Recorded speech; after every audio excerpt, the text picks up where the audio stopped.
Varicose veins తో బాధపడుతున్నారా? మన ఏవిస్ హాస్పిటల్లో 4500 రూపాయల లేజర్ స్కానింగ్ ఉచితం. నమస్కారం. కార్తీక పురాణం 10వ రోజు పారాయణలోకి వచ్చాం. అజామిళోపాఖ్యానాన్ని వింటున్నాం కదా. ఇందులో ఏం చెప్తున్నారు? జనక రాజర్షి అడుగుతున్నారట, మునీశ్వర, ఈ అజామిళుడు పూర్వం ఎవరు? ఇతను ఏం పాపాలు చేశాడు? విష్ణుదూతలు చెప్పిన మాటలు విని యమభటులు ఎందుకు ఇతన్ని వదిలిపెట్టారు?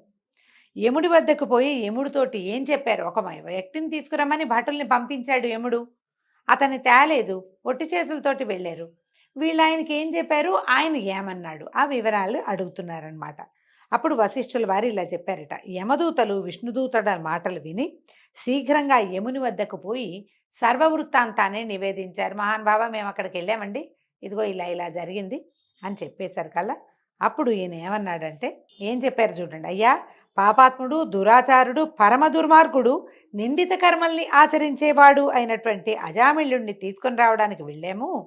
విష్ణుదూతలు వచ్చి మమ్మల్ని ధిక్కరించి మమ్మల్ని తగిలేశారు. వాళ్ళు పొమ్మన్నారు, అతన్ని విడిపించారు. మేము వాళ్ళని ధిక్కరించలేకపోయాం.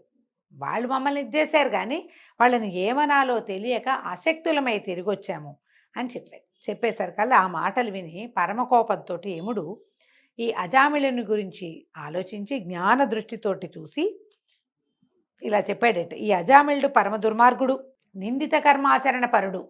అంటే ఏది చేయకూడదని చెప్పబడుతుందో దాన్ని మరీ ఏదో పొరపాటునో గ్రహపాటునో చేయడం కాదు, అత్యంత ఆదరణతోటి ప్రీతితోటి చేస్తాడు. కొంతమంది ఉంటారు వద్దన్న పనే చేస్తూ ఉంటారు వాళ్ళు. వీడు కూడా అలాంటి వాడే. కానీ వీడు అంత్యకాలమందు హరినామస్మరణ విశేష ప్రజ్ఞతోటి పరమప్రీతితోటి చేయటం వల్ల పాపాలు నశింపజేసుకుని వైకుంఠ ప్రియుడయ్యాడు. అందువల్లనే అతన్ని విష్ణుదూతలు స్వీకరించారు. దుష్టాత్ములై హరి మహిమను తెలుసుకొనకనే హరినామస్మరణ చేసినా కూడా పాపాలు నశిస్తాయి. దహనేచ్ఛ లేకపోయినా కూడా తాకిన ఎడల అగ్ని కాల్చక మానదు. మనం అది అంటిద్దాం అనుకోం, కానీ అది తగులుతుంది. నిప్పు ఒక వస్తువుకి దహిస్తుంది, అగ్నికి దాహక క్రియే తన లక్షణము. ఈ భక్తితో నామపారాయణ చేసేవాడు, నామస్మరణ చేసేవాడు జీవన్ముక్తుడై అంత్యంలో మోక్షాన్ని పొందుతాడు. భక్తి లేకుండా చేసినా కూడా నామపారాయణ వల్ల, ఆ నామాన్ని పదే పదే అనటం వల్ల, మనం మామూలుగా చెప్పుకుంటామండి, ఒక నామాన్ని మనం శ్రద్ధతోటో అనాసక్తితోటైనా సరే రామ కృష్ణ అంటుంటే ఆ కృష్ణనామధేయం, ఆ రామనామధేయం నుంచి వెలువడేటువంటి శక్తి, ఎనర్జీ మనని సరైన దారిలోకి తీసుకుపోతుంది. ఒకవేళ జీవితంలో సరైన దారి ఉన్నా లేకపోయినా అంత్యంలో వాడికి సరైన దారే లభిస్తుందట. అందుకని కలవు నామపారాయణం అని చెప్తారు. కలియందు తప్పకుండా నామస్మరణే చేసుకోవాలి. ఎవరైనా తిట్టినా నారాయణ నామస్మరణతోటే తిట్టాలి, పిలిచినా నారాయణ నామస్మరణతోటే. బోలెడు నామాలు ఉన్నాయి కదా, ఈ నామాల్లో ఏది మనం స్మరించినా సరే ఫలితం లభిస్తుంది. ఇదంతా విచారించి యముడు ఊరుకున్నాడట. ఏం చెప్తున్నాడు? అజామిళుడు పూర్వమందు సౌరాష్ట్ర దేశమందు బ్రాహ్మణుడై ఉండి శివార్చకుడుగా ఉండి శివద్రవ్యాన్ని హరిస్తూ స్నానం సంధ్యాదుల్ని విడిచి అన్యమానసుడై శివుని పూజించుచు శివునికి అభిముఖంగా కాళ్ళు చాపుకుని సేనించేవాడు. అంటే పూజ చేసేవాడు, ఓం ఓం అనేవాడు. ఈ బుర్ర ఎక్కడో ఉండేది, వేరే ఆలోచన చేసేవాడు. మనం శ్రద్ధగా చేయాలి కదా, ఏం చేసినా భక్తి పూజ శ్రద్ధతోటి చేయాలి. ఆలయంలో చేసేవాడికి శ్రద్ధ లేకపోతే వాడి శ్రద్ధారాహిత్యం వచ్చిన భక్తులు కూడా ఫలితాన్ని ఇవ్వదు పాపం. కానీ వాడు అట్లాగే చేసేవాడు. ఆ గుళ్ళో కాళ్ళు చాపు కూర్చుని శివలింగానికి అభిముఖంగా కాళ్ళు పెట్టుకుని ఉండేవాడట. తర్వాత ఆయుధపాణిగా ఉండేవాడు. బ్రాహ్మణుడు ఆయుధపాణి కాకూడదు, అతను అస్త్రశస్త్రాదులు పట్టుకోకూడదు, పనికిరాదు.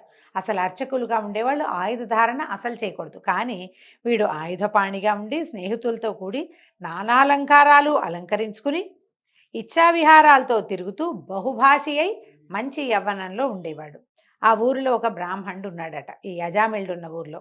అతనికి రూపవతి యవ్వనవతి అయినటువంటి భార్య ఉండేది. ఆయన ఒకసారి దరిద్ర పీడితుడై ఏం చేశాడు, ఈ బ్రాహ్మణ ఆయన భోజనం కోసం, అంటే సొమ్ములు లేవు, డబ్బు ఏ రకంగానూ రావటం లేదు. ఆయన గ్రామాలు పల్లెలు అక్కడికి వెళ్ళి యాచన చేసుకుని తెచ్చుకునేవాడు. ఒక్కొక్కసారి ఏం చేసేవాడు, ఈయన వచ్చి సంపాదించిన ధాన్యాదకం నెత్తి మీద పెట్టుకుని వచ్చి ఇంటికి వచ్చి ఆకలితో వచ్చి, ఏమే నాకు ఆకలిస్తుంది, త్వరగా వంట చేయి, కాసిన మంచినీళ్ళు పోయి అది తాగి కొంచెం శాంతిస్తాను అని పలికాడట. ఒకసారి పలికితే ఆయన ఎన్నిసార్లు పిలిచినా ఆవిడ ఆ అమ్మాయి అతని భార్య పలకలేదు. ఇంటికి వచ్చిన భర్తకి మంచినీళ్ళు ఇవ్వకపోతే ఏం పూజ చేసినా ప్రయోజనం లేదు. మంచినీళ్ళు మనంతట మనమే ఇవ్వాలి, లేదా వాళ్ళు అడిగినప్పుడైనా ఇవ్వాలి. అది చేయగా ఇది చేయకపోతే మనం పూజ చేసినా ప్రయోజనం లేదు. అయితే ఈవిడ ఎవరో ఒక కుర్రాడి గురించి ఆలోచిస్తోంది, ఆవిడ పాత స్నేహితుడి గురించి. ఆలోచనలో పడి ఈ భర్త మంచినీళ్ళు మంచినీళ్ళు వంట చెయ్యి అని చెప్తుంటే వినిపించుకోలేదు. ఆయనకు కోపం వచ్చి ఏం చేశాడట, ఒక కర్ర తీసి మూలన్నది భార్యని 2 దెబ్బలు కొట్టాడు. ఆవిడ కూడా ఊరుకోవాలి. ఆ 2 దెబ్బలు తిన్నాక భర్తని ఫెడేలమని ముష్టిఘాతాలు 2 కొట్టింది ఆయన్ని. కొట్టాక ఈయన వెంటనే ఈ దెబ్బలు తిన్నటువంటి బ్రాహ్మణుడికి చాలా సిగ్గు అవమానము కలిగి, ఇదేమిటి నేను భార్యతో దెబ్బలు తిన్నాను, ఈమె కోసమే కదా నేను ఇదంతా యాచించి ఆ ఊరు ఈ ఊరు తిరిగి ఇంత ధాన్యము తీసుకొచ్చి పడేస్తుంటే, ఇది మంచినీళ్ళు కూడా ఇవ్వకపోగా నా కోపం వచ్చి నేను దెబ్బ కొడితే తిరిగి కొట్టింది నన్ను. కొట్టచ్చా కొట్టకూడదా అని అడగండి, పురాణంలో మాత్రం ఇలాగే చెప్పబడింది. వాళ్ళు కొట్టారు, అతను కొట్టాడు కాబట్టి ఆమె కొట్టిందండి తప్పేమిటి అని అడగకూడదండి. ఇది ఆ కాలం కాదు, కలికాలంలో లేరు వాళ్ళు, కొంచెం ముందు కాలంలో ఉన్నారు. అయితే ఆయన ఈ భార్య అవి దెబ్బలు తినేసరికి ఆయనకి విసుగు పుట్టేసింది. చీ అని ఇల్లు వదిలిపెట్టి బయటికి వెళ్ళిపోయాడట. వెళ్ళిపోయి ఈ భార్య గురించి వదిలిపెట్టేసి, అంటే ఇంకా వెనక్కి రాలా ఆయన, ఎక్కడో యాచన చేసుకుని ఒక పొట్ట నింపుకున్నాడు. ఈవిడేం చేసింది, రాత్రి అతని బయటికి వెళ్ళిపోయాడు, సాయంకాలం అయ్యేసరికి ఈ కోపం వచ్చి వెళ్ళిపోయాడు కదా. ఈవిడ చక్కగా స్నానం చేసి ఆ భర్త తెచ్చిన ధాన్యాన్ని దంచి చెరుకుని చక్కగా పచనం చేసి రాత్రికి భుజించి మంచి చీర కట్టుకుని తాంబూలం కూడా వేసుకుని ఏం చేసిందట, ఎవడో ఒక స్నేహితుడు ఆమెకు తెలుసు వాడు చాలా బాగుంటాడట, వాళ్ళ ఇంటికి వెళ్ళింది. వెళ్ళేసరికల్లా వాడెవరు, వీళ్ళ బట్టలు ఉతికే వాళ్ళ అబ్బాయి. అక్కడికి వెళ్ళేసరికి వాడన్నాడు, అమ్మ ఇదేమిటమ్మా మా ఇంటికి వచ్చావు, నువ్వు మా ఇంటికి రావద్దు, మీరు బ్రాహ్మణ స్త్రీవి, ఇట్లా రాత్రిపూట పరాయి వాళ్ళ ఇళ్ళకి రావచ్చా, ఇట్లా కులం తప్పి చేయకూడదు, మీరు గొప్ప కులం వాళ్ళు, మేము హీన కులజులం అన్నాడు. నేను మీ ఇంట్లో పనిచేసేవాడినమ్మా, కాబట్టి ఇట్లా మా ఇంటికి రావద్దు, వెళ్ళంటే అట్లా అదేమిటి నేను నిన్ను వలిచి వచ్చానన్నది. వాడికి విసుగు పుట్టి పక్కనున్న ఒక రోకలతోటి ఆవిడని ఓ దెబ్బ కొట్టాడట. పోవమ్మా చెప్తుంటే వినవేంటి, నీకు తప్పే నాకు తప్పే, పనికిరాదన్నాడు అని రోకలు పెట్టి కొట్టాడు. కొట్టేసరికి ఆవిడ ఊరుకోలే, ఆవిడ భర్తనే కొట్టింది, వీడనగా ఆవిడకేం లెక్క, వాడిని 4 దెబ్బలేసింది, ఆవిడ కూడా ఊరుకోలే. చివరికి ఏం చేసింది, అని వాడిని కొట్టాక, నువ్వు తెలివి తక్కువ వాడిగా ఉన్నావు, ఒక స్త్రీ వలచి వస్తే దాంతో హాయిగా సంతోషంగా ఉండవా నువ్వు అని ఏవో నోటికొచ్చిన 4 దుర్భాషలాడి దారి మీద నడిచి వెళ్తుంటే ఈ ముందు ఒక శివాలయ అర్చకుడు గురించి చెప్పుకున్నాం కదా, వాడు శివ పూజ శ్రద్ధగా చేయడు, వాడు కనపడేసరికల్లా వెళ్ళి ఆమె అతన్ని అడిగింది, ఆ భర్త ఇంట్లో లేడు, ఒక స్నేహితుడి కోసం వచ్చాను, వాడు లేడు, మన ఇద్దరం కులాసాగా గడుపుతాను రమ్మంటే ఈ అర్చకుడు ఆమెతో కలిసి వెళ్ళేసరికల్లా సరే తెల్లవారులు వాడితోటి కాలక్షేపం చేసింది.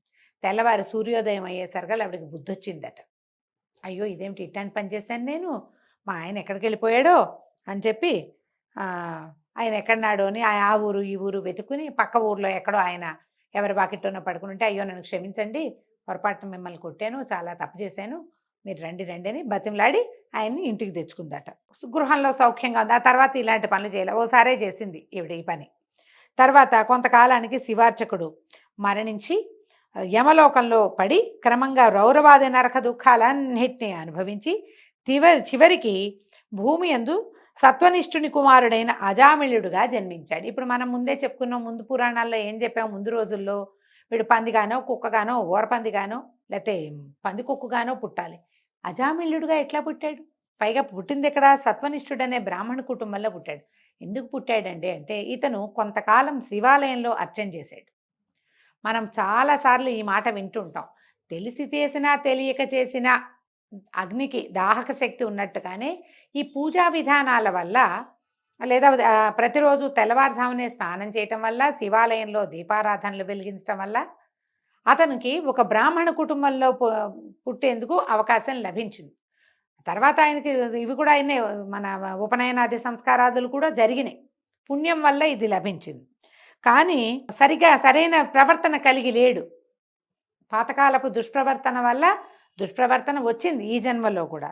కానీ ఏమైంది, ఆ కార్తీక పౌర్ణమి నాడు అతను శివదర్శనాన్ని చేశాడు, అంత్యంలో హరినామస్మరణ చేసే అవకాశం కూడా, కుమారుడే నారాయణుడు అనే పేరు కలిగి ఉన్నాడు, నారాయణ నారాయణ అనేసరికల్లా ఇలా నానా రకాల దౌర్భాగ్య కర్మలు చేసిన వాడైనప్పటికీ కూడా అతని సప్త జన్మార్జిత పాపాలుతో 7 జన్మల నుంచి అతను ఎన్నో పాపాలు మూట కట్టుకుంటే అవన్నీ పోయినాయి అతనికి.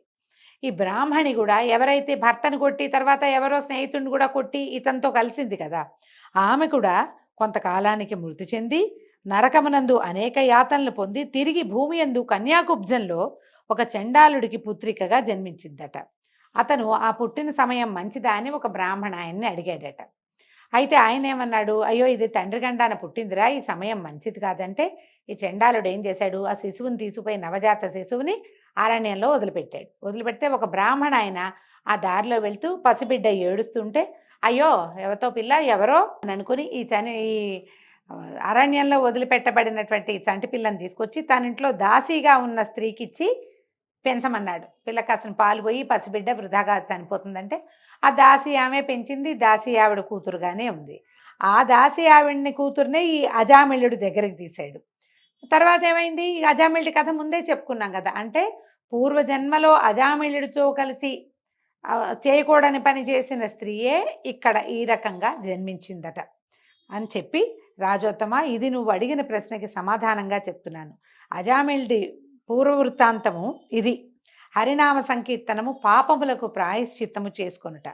అంటే హరినామ సంకీర్తన చేసిన వాడికి ప్రాయశ్చిత్తాలతో పని లేదు. మామూలుగా ప్రాయశ్చిత్తాలని ఏం చేస్తారు, పంచగవ్య ప్రాసన చేస్తారు, దర్భలు కాల్చి నాలుక మీద వాత పెడతారు, అగ్ని సంస్కారాలు చేస్తారు, ప్రాయశ్చిత్త క్రియలు చాలా చేయబడతాయి.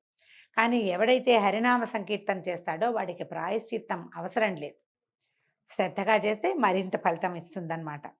అలాగా లేకపోతే ఇవన్నీ చేయాలన్నమాట. ఎవరి నాలుక హరినామ సంకీర్తన చేయదో, ఎవడి మనసు హరిపాద పద్మాలని స్మరించదో, ఎవరి చెవులు హరిచరిత్రలు వినవో వాడి పాపాలు పోవు. వాడి పాపం మూట కట్టుకుంటూనే ఉంటాడు. అయితే ఇక్కడ ఏం చెప్తున్నారు, ఈ చింతన మాని ఈ మిగిలిన పాప చింతన మానేసి హరిని స్మరించే వాళ్ళు ముక్తిని పొందుతారు. ఇందులో సందేహం లేదు. కాబట్టి కార్తీక మాసమందు ఆచరించిన ధర్మము అతి సూక్ష్మమైనా కూడా అది గొప్పది కానీ పెద్దది కానీ వేటినైనా సరే, పెద్దవాటిని చిన్నవాటిని పెద్దవాటిని, పెద్దదాని కానీ చిన్నదాని కానీ పాపాలని పోగొడుతుంది. కార్తీక ధర్మానికి పాపాలు నశింపజేసే సామర్థ్యం ఉంది. కాబట్టి కార్తీకంలో ధర్మం ఆచరించని వాడు నరకాన్ని పొందుతాడు, ఇది నిశ్చయము. ఈ పాపాలు నశింపజేసేటువంటి అజామిళుని కథ విన్న వాళ్ళకి సమస్త పాతకాలు నశించి మోక్షాన్ని పొందుతారు. ఈ కథ వినేవారు కూడా పాప విముక్తులై వైకుంఠమునందు విష్ణువుతో కలిసి సుఖిస్తారు. ఇది చెప్తున్నారండి. ఈ రోజుతోటి 10వ రోజు పారాయణ పూర్తయింది. రేపు ఉదయం 11వ రోజు పారాయణలో మళ్ళీ కలుసుకుందాము. నమస్కారం.